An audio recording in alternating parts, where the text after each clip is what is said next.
사무엘하 22장.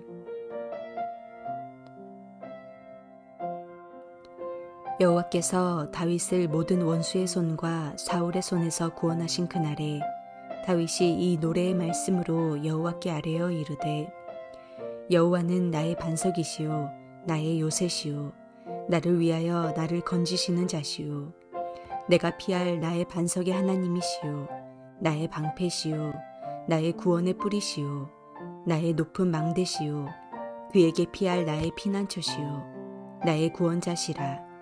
나를 폭력에서 구원하셨도다. 내가 찬송받으실 여호와께 아뢰리니 내 원수들에게서 구원을 받으리로다. 사망의 물결이 나를 애우고 불의의 창수가 나를 두렵게 하였으며 스올의 줄이 나를 두르고 사망의 올무가 내게 이르렀도다. 내가 환난 중에서 여호와께 아뢰며 나의 하나님께 아뢰었더니 그가 그의 성전에서 내 소리를 들으심이여 나의 부르짖음이 그의 귀에 들렸도다. 이에 땅이 진동하고 떨며 하늘의 기초가 요동하고 흔들렸으니 그의 진노로 말미암음이로다. 그의 코에서 연기가 오르고 입에서 불이 나와 사름이여 그 불에 숯이 피었도다. 그가 또 하늘을 들이우고 강림하시니 그의 발 아래는 어두캄캄하였도다. 그룹을 타고 나르심이여 바람 날개 위에 나타나셨도다.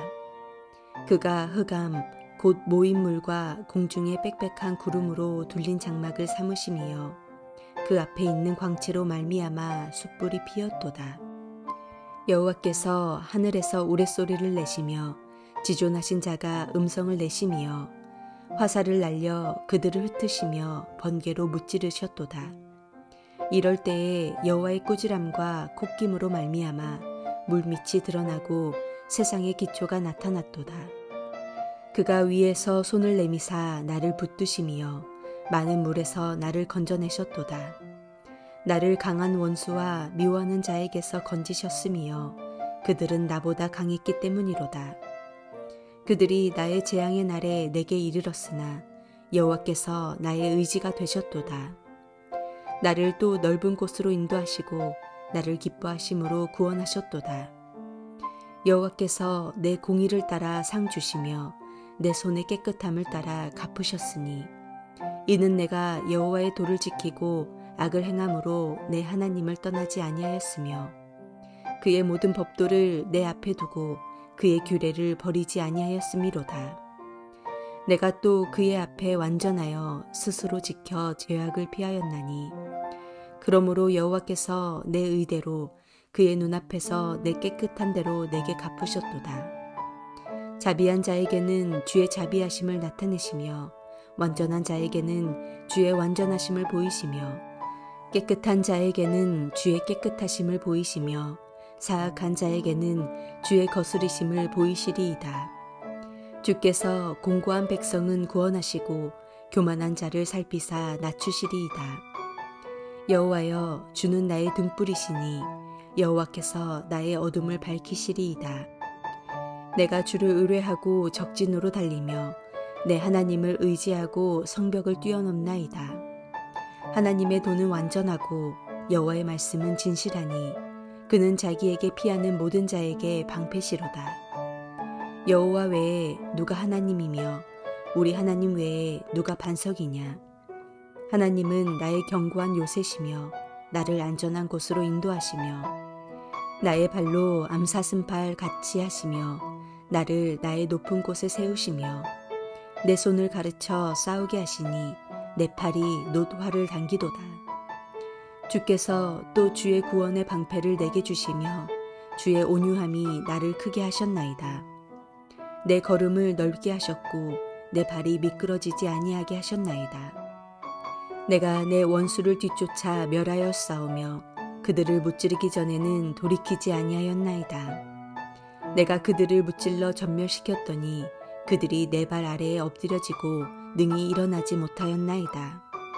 이는 주께서 내게 전쟁하게 하려고 능력으로 내게 띠띠우사 일어나 나를 치는 자를 내게 굴복하게 하셨사오며 주께서 또 내 원수들이 등을 내게로 향하게 하시고 내게 나를 미워하는 자를 끊어버리게 하셨음이니이다. 그들이 도움을 구해도 구원할 자가 없었고 여호와께 부르짖어도 대답하지 아니하셨나이다. 내가 그들을 땅의 티끌같이 부스러뜨리고 거리의 진흙같이 밟아 헤쳤나이다. 주께서 또 나를 내 백성의 다툼에서 건지시고 나를 보존하사 모든 민족의 으뜸으로 삼으셨으니 내가 알지 못하는 백성이 나를 섬기리이다. 이방인들이 내게 굴복하며 그들이 내 소문을 귀로 듣고 곧 내게 순복하리로다. 이방인들이 쇠약하여 그들의 견고한 곳에서 떨며 나오리로다. 여호와의 사심을 두고 나의 반석을 찬송하며 내 구원의 반석이신 하나님을 높일지로다.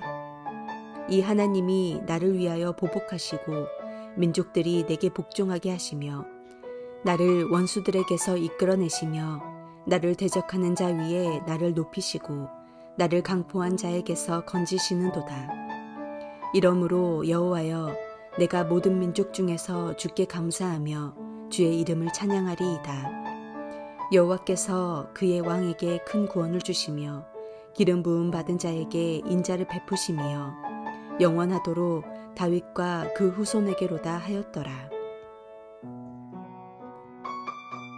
오늘의 본문인 사무엘하 22장의 말씀은 다윗의 시편이 담겨 있습니다.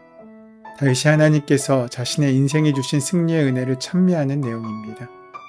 여기에는 시편 18편의 배경을 역사적 맥락에서 설명하는 점에서 의미가 있습니다.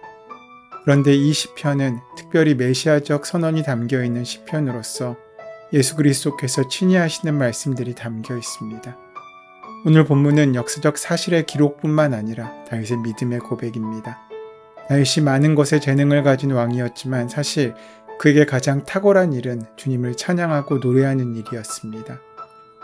그 귀한 고백들을 통해서 하나님께서는 성령으로 말미암은 메시아의 예언이 그를 통하여 기록되어 있음을 우리에게 말씀하십니다. 하나님께서는 우리 개인의 인생 경험을 통해서 영적인 의미를 발견하게 하시고 그리스도의 고난의 의미를 더욱더 알게 하시는 은혜를 주신다는 점에서 모든 그리스도인들이 알게 된다면 우리 인생에 달고 쓴 모든 경험들을 결코 헛되이 보내지 않을 것입니다. 골리앗을 물리치던 용맹보다 분란과 반란을 잠재우던 능력보다 다윗에게는 뭐니 해도 하나님을 생각하는 그 마음이 제일로 귀한 마음이었습니다. 오늘 본문의 시편이 등장하는 까닭도 여기 있습니다. 지난 며칠간 우리가 함께 나눈 사무엘서의 말씀은 조금 다른 의미를 갖습니다. 일단 반란을 다 잠재우고 다윗성으로 귀환한 이후의 말씀들은 갑자기 다른 사건으로 그 시선이 옮겨져 있습니다. 흉년이 든 사건이 21장에 기록되어 있습니다. 그리고 거인족들을 물리친 일들과 오늘의 시편 말씀으로 이어지며 이야기가 진행됩니다. 그런데 이 이야기들은 시간 배열이 좀 이상합니다. 그러니까 지금껏 시간의 흐름에 따른 진행이 아니라 과거의 어떤 사건을 불러왔다는 느낌이 훨씬 더 강하게 듭니다. 오늘 본문도 언제 쓴 것인지 정확히 알 수 없지만 1절의 말씀을 액면 그대로 받아들인다면 다윗이 사울왕의 위협에서 해방되었을 때 쓰였던 것으로 보입니다. 그러고 보면 21장과 22장은 과거의 일들을 회상하는 듯하게 보입니다. 다윗이 왕위에 오른 어느 시점에 흉년이 났을 때의 일과 골리앗을 무찌른 이후 다윗 앞에 생긴 용맹스러운 자들의 이야기, 그리고 사울에게서 해방되는 일들이 다 그렇습니다. 그렇다면 이 내용들이 왜 여기서 등장하는 것이겠습니까? 이제 사무엘서가 정리되고 마무리 단계에 들어선 이 시점에 이 사건들이 기록되고 있는 이유는 무엇이겠습니까? 이 질문에 대한 답을 찾고자 할 때 떠오르는 생각이 있습니다. 어쩌면 이것이 다윗이 가장 잘하는 일들이지 않을까 하는 생각 말입니다. 다윗의 인생 가운데 가장 잘하는 일들을 그의 인생의 마지막에 기록해 놓은 것이 아닐까 싶습니다. 그의 능력의 원천은 그의 용맹함이나 그가 가진 힘이 아니었습니다. 하나님을 인정하고 하나님께 뜻을 구하고 하나님께 순종하는 그 믿음이었던 것입니다. 흉년이 들었을 때 다윗은 하나님께 그 해답을 찾습니다. 어쩌면 다윗이 가장 잘했던 일 가운데 하나는 해답을 하나님께 묻는 일이었을지 모릅니다. 그의 지혜는 하나님으로부터 나왔고 그의 공평과 정의는 하나님께 물어 시행되었습니다. 광야의 목동으로 있을 때에도 그는 늘 하나님을 묵상하였고 하나님께 그 뜻을 구하였습니다. 그분이 나를 어떻게 생각하시는지, 그리고 어떻게 살기를 바라시는지, 하나님의 마음은 어디에 계신지를 묻고 대답하는 일이 그의 일과였습니다.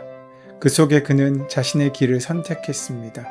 그리고 그런 태도는 그에게 영적인 자존감을 가져다 주었습니다. 그 자존감이 살아있을 때 그는 많은 주위의 부러움과 도움을 받으며 살았습니다.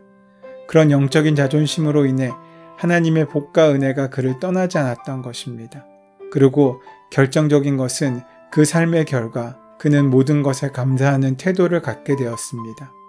오늘 본문의 시편은 감사로 가득 차 있습니다. 하나님께서 자신을 지키시고 돌보심에 대한 감사의 감정이 흘러넘칩니다. 그런데 이 감사는 우리에게 객관적이지 않습니다. 왜냐하면 그의 삶이 감사만 존재할 수 있는 삶이 아니었기 때문입니다.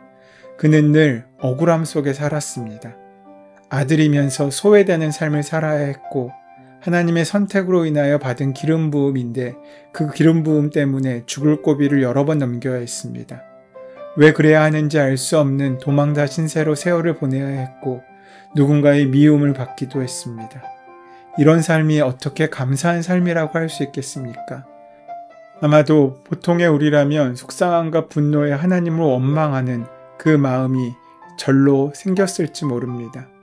그런데 다윗은 그런 아픔과 절망적인 감정을 묵상하지 않습니다.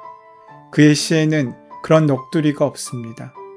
비록 힘들고 어려워서 하나님을 찾고 하나님 앞에 탄식하긴 하지만 결론은 감사와 하나님을 인정하는 것으로 끝났습니다. 다만 그에게는 결과만 있었을 뿐입니다. 자신이 구하신 하나님에 대한 감사만 있었습니다. 이것이 다윗의 가장 탁월한 능력이지 않습니까?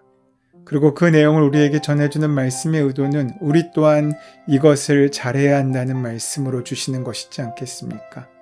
주님을 묵상하고 영적인 자존심을 세우며 감사로 내 삶을 정리하는 일 말입니다.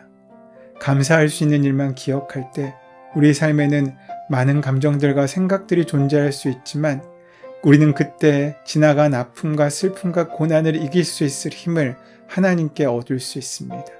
그러므로 오늘 이 순간 가운데 우리는 원망과 한숨만 남기는 것이 아니라 오직 감사와 기쁨만을 우리 마음속에 붙잡고 남길 수 있어야 합니다. 왜냐하면 그것이 나의 새로운 길을 온전히 걸을 수 있게 만드는 원동력이 되어주기 때문입니다. 아픔과 상처, 슬픔과 분노는 우리의 새로운 길을 왜곡시키고 우리를 주저앉힙니다. 이를 가는 일은 오로지 복수만 꿈꿀 수 있게 합니다. 우리에게 옛것은 지나갔습니다. 내 부정적인 감정도 옛것에 대한 슬픔과 상처도 다 지나갔습니다. 우리 삶 가운데 남아있어야 할 것은 오직 감사입니다. 그 감사로 인해 내 삶이 주님께서 은혜로 허락하신 삶임은 지금 서 있는 이 순간 우리의 생명이 감사임을 우리가 은혜로 붙잡을 수 있을 때 그것이 내 자존심이 되고 그것이 내 능력이 되어서 다른 사람들의 도움과 역사, 심지어 시간의 흐름까지도 새롭게 만드는 힘으로 작용할 수 있게 될 것입니다. 오늘 본문에는 찬양받으실 하나님에 대한 묘사가 많이 등장합니다. 그 하나님만이 우리의 예배의 대상이 되시고 우리의 하나님이시며 피할 바위가 되시고 우리의 방패가 되시며 구원의 뿔이 되시고 피난처가 되신다고 다윗은 고백합니다. 오늘 우리의 인생도 마찬가지입니다. 우리 인생에 얼마나 큰 고난과 어려움이 있었는지가 우리의 삶을 결정하지 않습니다. 그 어려움과 문제 가운데 우리를 이끄시고 바로 세우시고 건져내실 하나님의 은혜를 우리가 잊지 않고 붙잡을 수 있다면 우리의 삶은 온전한 은혜와 승리로 채워지고 만나질 수 있게 될 것입니다. 우리가 제일 잘하는 것이 무엇입니까? 분노하고 절망하며 원망하는 일입니까? 아니면은 감사하고 찬송하며 기도하는 일입니까? 하나님의 은혜를 기억하는 사람만이 하나님의 승리를 경험하고 이룰 수 있습니다. 그 승리를 귀하게 이루어가는 저와 여러분 되시기를 소원하고 축원합니다. 은혜의 주님, 우리의 삶을 통해서 그리스도를 묵상할 수 있는 깊은 은혜를 알고 노래할 수 있게 하여 주시옵소서. 그 찬양으로 가득한 인생을 살게 하여 주시옵소서. 예수 그리스도의 이름으로 기도드립니다. 아멘. 이제 오늘 우리에게 허락하신 말씀이 나에게 주시는 말씀으로 온전히 만나지기 위하여 우리 함께 말씀을 묵상하시며 기도하시는 시간 가지도록 하겠습니다. 함께 기도합니다.